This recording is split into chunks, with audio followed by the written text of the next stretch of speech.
Oke, sekarang kita lanjut ya teman-teman, ngerjain soal UTS tahun lalu. Jadi yang belum kebahas itu cuma bab proses costing aja. Jadi kita lanjut dari soal nomor 8 ya. Jadi di sini katanya PT Maju Bersama melakukan produksi melalui Departemen A dan B. Perusahaan menerapkan metode average. Data proses produksi selama Oktober 2019 adalah sebagai berikut. Jadi di Departemen A itu unit persediaan awal WIP-nya. Jadi beginning WIP-nya itu ada 2000 unit. Lalu untuk unit yang mulai diproses di Departemen A itu ada 8000. Lalu yang ditransfer ke departemen selanjutnya yaitu B itu ada 9000. Lalu unit di ending inventory WIP-nya ada 1000 dengan keterangan di sini tingkat penyelesaian material itu 80%, conversion cost berarti lebar dan FOH itu 50%. Lalu data cost produksi selama Oktober 2019 adalah sebagai berikut. Ini dalam jutaan rupiah. Jadi WIP persediaan awal ini ada ya material labor FOH segini, lalu cost editnya 25.000, 8.000, 4.000. Jadi yang diminta adalah yang pertama hitung equivalent unit material, labor, dan FOH. Nah, untuk menghitung total equivalent units di metode average itu ada dua komponen yang kita harus ketahui ya, yaitu equivalent units ending inventory-nya berapa dan equivalent units transfer out-nya.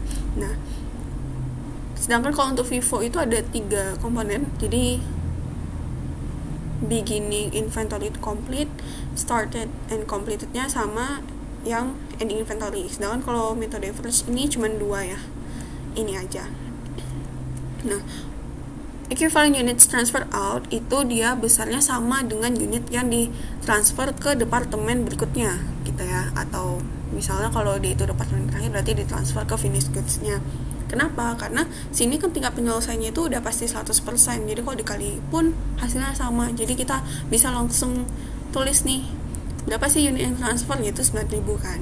Nah, sedangkan kalau equivalent units ending inventory karena dia itu tingkat penyelesaiannya berbeda-beda, belum tentu 100%, jadi kita harus kalikan terlebih dahulu dengan keterangan di soalnya. Jadi units in ending inventory-nya ini kan kayaknya 1000 ya, kita tulis 1000 di sini, terus kita tulis presentasi penyelesaiannya ini, kita kalikan deh masing-masing untuk materials, labor, dan FOH.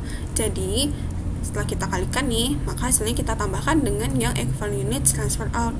Jadi totalan 2 ini dapat deh total equivalent units untuk material, begitu pula untuk labor dan FOH. Jadi untuk equivalent units ini kita buatnya per komponen biaya ya teman-teman. Jadi ada 3 besar atau nilai equivalent units, yang mana ini dibuat per komponen biayanya, jadi per labor, per materials, per FOH.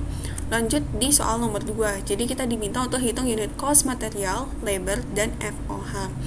Jadi kita diminta untuk ngitung cost per equivalent unitnya. Nah, jadi intinya kita kan mau bagi ya berarti cost dengan si equivalent units yang udah kita hitung tadi. Nah, untuk metode average itu total costnya didapat dari dari yang beginning inventory WIP dengan cost editnya. Jadi di total dulu baru kita bagi equivalent units. Jadi kayak gini ya teman-teman, kita tambahin baru kita bagi equivalent units yang hasil perhitungan nomor 1 tadi. Jadi dapat hasilnya segini, atau kalau di total itu segini ya. Ini total cost-nya, ini total unit cost-nya itu 4,57. Nah, sedangkan kalau untuk metode FIFO dia itu untuk cost-nya hanya dari cost edit-nya aja. Jadi nanti tinggal bagi equivalent unitnya dapat cost per equivalent unit per komponen biayanya dan totalnya gitu. Jadi jangan sampai kebalik. Jadi kalau untuk metode average jangan lupa untuk menghitung total cost-nya itu ditambahin dulu cost edit dengan beginning inventory ya, baru dibagi total equivalent units-nya. Oke, lanjut soal yang ketiga. Jadi diminta untuk hitung cost yang ditransfer ke departemen B. Jadi yang ditransfer ke departemen berikutnya. Nah,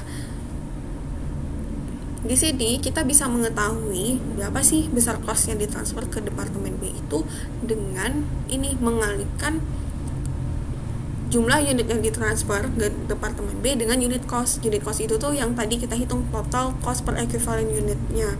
Nah, sebenarnya itu dikalikan dengan tingkat penyelesaian lagi, tapi karena dia itu 100%, jadi kita nggak perlu tulis di sini gitu ya. Jadi langsung aja unit transfer itu katanya sini 9.000 ya, lalu unit costnya ini 4,57, maka didapat cost yang ditransfer ke departemen B adalah 41.130. Ini dalam jutaan rupiah. Lanjut soal yang keempat, di sini kita diminta untuk hitung cost WIP ending. Oke, jadi untuk menghitung cost WIP ending berarti kita harus ini mencari equivalent unitnya dulu, baru kita kalikan ke unit cost masing-masing komponen biayanya ya, nanti bakal dapat total costnya. Jadi seperti ini gitu. Jadi yang dikalikan dengan unit cost itu bukan unitsnya, tapi equivalent unitsnya ya teman-teman. Jadi cara menghitung equivalent unitsnya kan yang ini tadi ya, kita udah ngitung di langkah 1, jadi kita bisa langsung salin nih sesuai yang langkah 1 tadi, nomor 1 tadi, lalu kalikan dengan unit costnya yang kita udah hitung di nomor 2, dapat total costnya untuk masing-masing komponen biaya, kita total, maka dapat nih cost WIP endingnya adalah 3.233 MR ini dalam jutaan rupiah.